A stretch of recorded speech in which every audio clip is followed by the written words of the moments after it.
Agustus tahun 1943.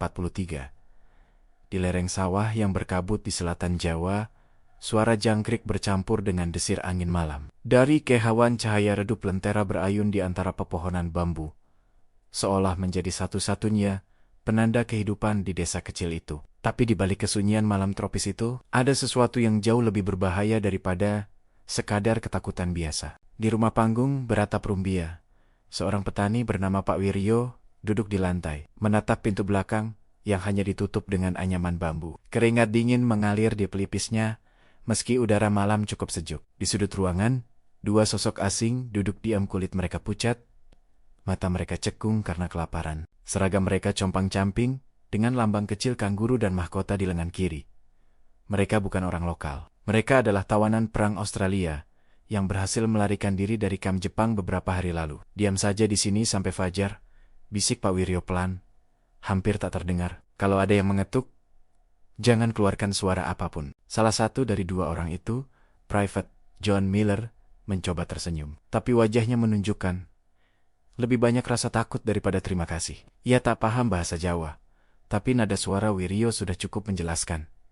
Bahaya ada di luar sana. Di luar, jalan tanah desa berdebu meski malam. Pasukan Jepang sering berpatroli lewat sini. Kadang mencari hasil bumi, kadang mencari pengkhianat. Setelah beberapa tawanan diketahui kabur dari kamp di dekat Surakarta, Jepang memperketat pengawasan. Setiap desa harus melapor siapa saja yang keluar masuk. Siapapun yang mencurigakan bisa langsung diinterogasi, atau lebih buruk lagi, hilang tanpa jejak. Tapi meski tahu risikonya, banyak warga seperti Pak Wiryo memilih untuk tetap membantu. Mereka tahu penderitaan itu sama. Penjajahan tak membeda-bedakan siapa yang menderita. Dari belakang rumah, terdengar suara langkah kaki kecil. Itu Siti, anak perempuan Wiryo yang baru berumur 10 tahun. Ia membawa mangkuk nasi dan beberapa potong singkong rebus. "Bapak," bisiknya. "Mereka lapar kan?" Wiryo hanya mengangguk, lalu menatapnya tajam. "Letakkan di situ. Jangan bicara pada siapapun tentang tamu kita, nak."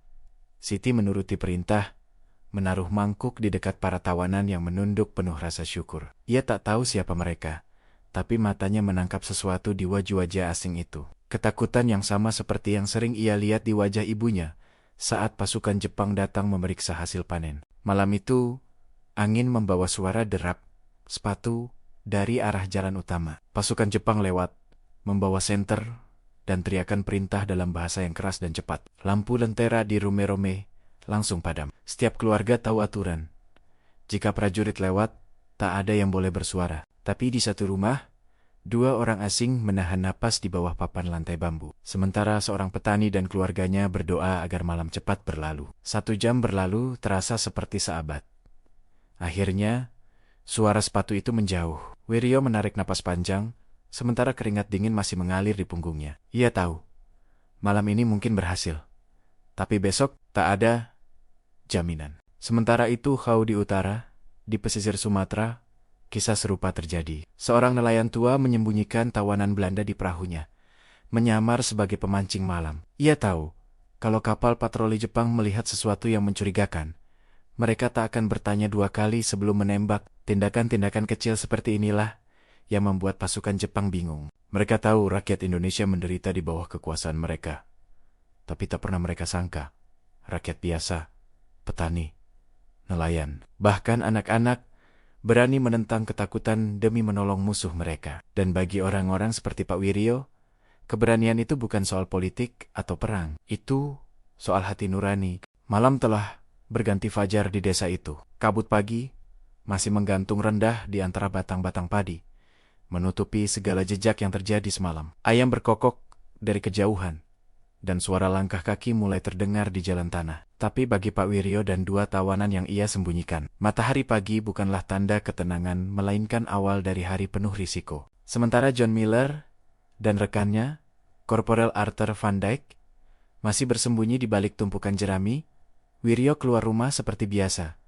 Ia memikul cangkul, pura-pura pergi ke sawah. Di kepalanya hanya ada satu hal: bagaimana caranya mengalirkan kabar ke desa tetangga. Tempat katanya ada jaringan rahasia yang bisa membantu mengeluarkan tawanan lewat jalur hutan. Kamp Jepang terdekat terletak sekitar 3 km dari sana, di bekas gudang gula peninggalan Belanda. Dinding bata tebal, dijaga ketat oleh serdadu Jepang bersenjata Arisaka ke-38.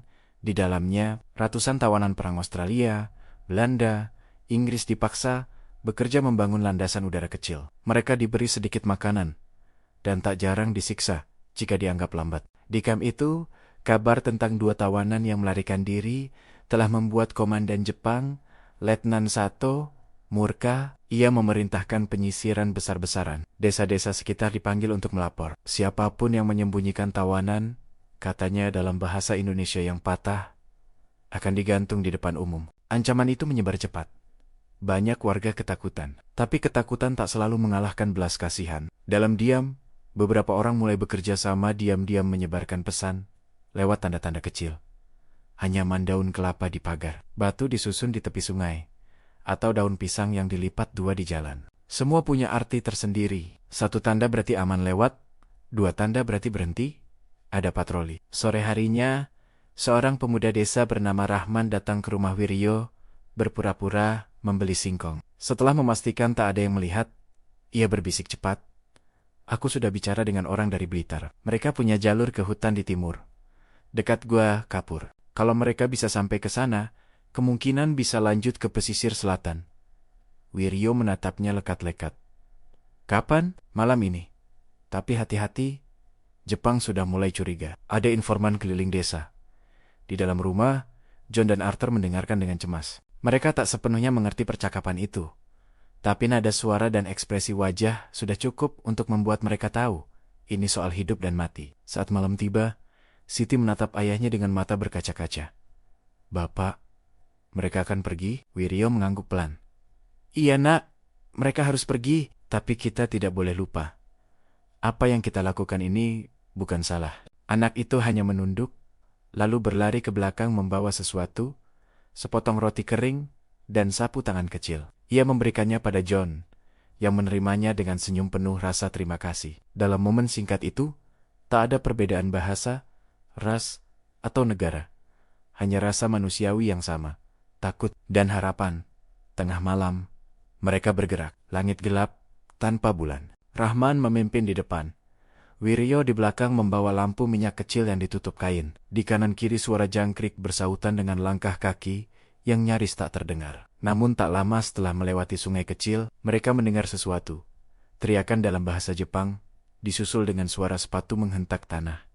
Cahaya senter menembus pepohonan. Patroli Jepang sedang menuju arah mereka. Cepat, sembunyi, bisik Rahman. Mereka berlari ke arah semak-simak, menunduk di antara akar-akar besar pohon jati. Suara langkah semakin dekat, jantung mereka berdetak keras. Napas ditahan sekuat mungkin. Senter menyapu tanah beberapa meter di depan mereka. Sato dan anak buahnya berhenti, menatap tanah. Ada jejak kaki basah menuju sungai. Mereka ke arah timur. Katanya dingin. Ia menyalakan rokok, lalu memberi isyarat. Kita kejar. Ketika mereka berlalu, Wiryo masih berlutut di tanah. Tangan gemetar menahan napas. Ia tahu, sedikit saja terlambat.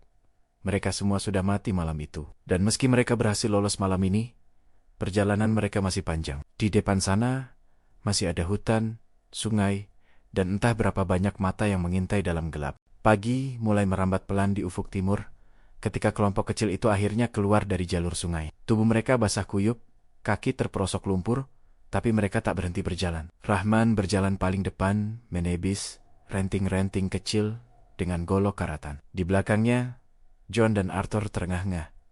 Langkah mereka berat, namun tetap mengikuti. Pak Wiryo berjalan paling belakang. Sesekali menoleh ke arah belakang, memastikan tak ada yang mengikuti. Mereka telah menempuh hampir 12 km sejak malam sebelumnya, melewati rawa, ladang tebu, dan pematang sawah. Kini, mereka memasuki wilayah yang lebih liar hutan jati di perbatasan Blitar. Disinilah jalur pelarian sering digunakan oleh kelompok perlawanan bawah tanah. Jalur ini tak tertera di peta manapun, hanya diketahui oleh segelintir orang yang berani menentang kekuasaan Jepang. Mereka menyebutnya jalur merpati, karena seperti burung, siapapun yang melewatinya harus senyap dan tak meninggalkan jejak. Saat berhenti di sebuah gubuk tua untuk beristirahat, Rahman menatap kedua tawanan itu. Dari sini, saya tidak bisa ikut jauh. Ada pos Jepang di depan sana. Tapi kalian akan dibawa oleh orang dari hutan. Namanya Pak Darto.